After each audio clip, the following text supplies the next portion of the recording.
turashaka gusoma. Imana nikunda abantu bakanye. Haleluya. Nikunda abantu bakwega ibirenge. Nikunda abantu bakwega ibirenge. Kandi abantu bashushe ibavuze saa 11 bashika saa 10.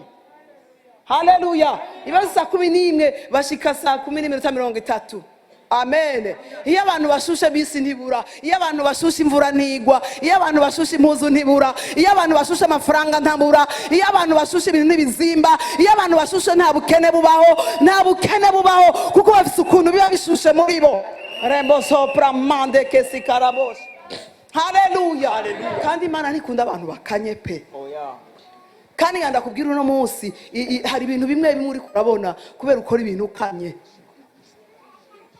Imana idufashe. Hari ibintu uri kurabamwo kubera utari kurashuha mu gikorwa urimwo. Kandi ikintu udashushemwo ukivuga nabi. Haleluya. Amen. Je ndakunda kwishuhira nyene ibintu bigashuha. Amen. Ibintu bigashuha. Kandi ibintu iyo bishushe ndabishusha nyene. Ukumva nyene ko biryoshe. Amen. Haleluya. Ukumva ko biryoshe, ugomba kwakiriye impwemu ishusha ibintu. Ubundi abarundi kazi n'abarundi turafise ukuntu Imana iduhoza sinzi ko ariko yaturemye, sinzi abagore n'abagabo bijunja n'ijambo bahoze bavuga makeyi, kandi no mu gukora bagaca bakora bukeyi, kandi bagaca bikora bintu bikore twitonze. Ivyo ari gufata amasaha bigaca bifata umunsi wose, ibindi navyo bikaba procrastine, ntaco ibisigaye tuzobigira ejo kubera turi buhoro. No gushusha icyatanguye gukorwa ugomba kugitangura nyene ukaruhuka ukirangije. Haleluya. Kandi ugashuha ko ikintu kigomba kuba ciza. Amen. Banegirije ibintu bakabikora buhoro, bakabikora nabi, ngibi ni vyuko nyene. Oya ye nta rubanza ruba ruto, nta n'igikorwa cy'Imana kiba gito. Haleluya. Nta n'inzu y'Imana iba ntoyi. Ugomba nyene kumva yuko bigomba kuba hayi. Amen. Abantu bashusha bibahaye.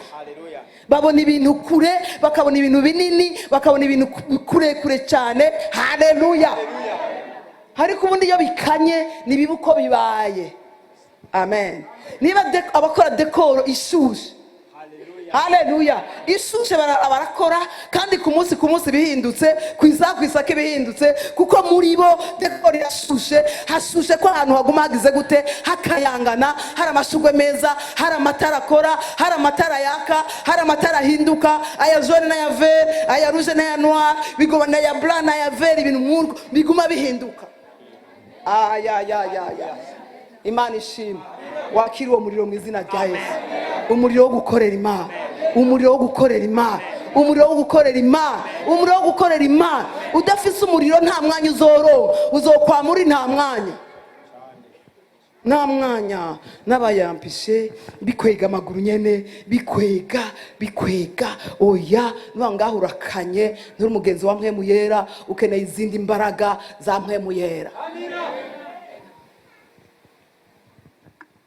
Nta muriro uriho gusiba wumva ari amahoro. Imana dufashe. Si no gusiba wenyene n'abandi ukabasivya. Imvura yaguye muze twisibire tuzaba turaririmba. Imana ishimwe. Kandi ibyo byose bifise igihano, kandi ibindi navyo bifise neza yavyo. Imana ishimwe. Imana ishimwe. Imana ishimwe kadusome. Haleluya. Ndasaba Imana idufashe. Idufashe mu bagenzi ba mpwemu yera haba umuriro. Haleluya. Uri umugenzi wa mpwemu yera hari umuriro. Haleluya.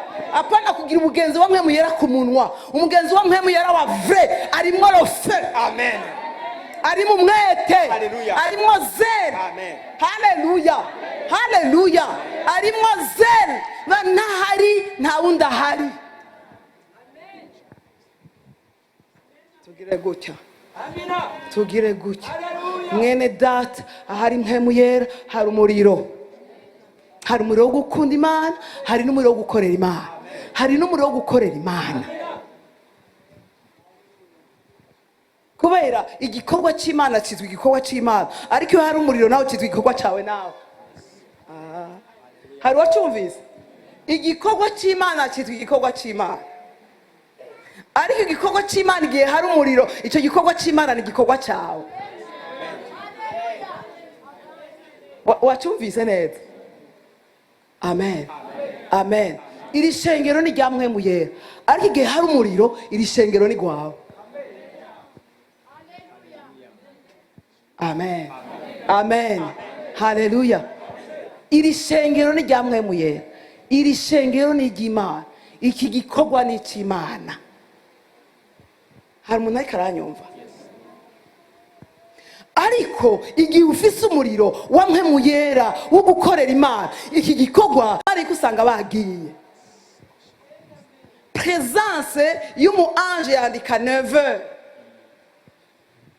Imana idufashe.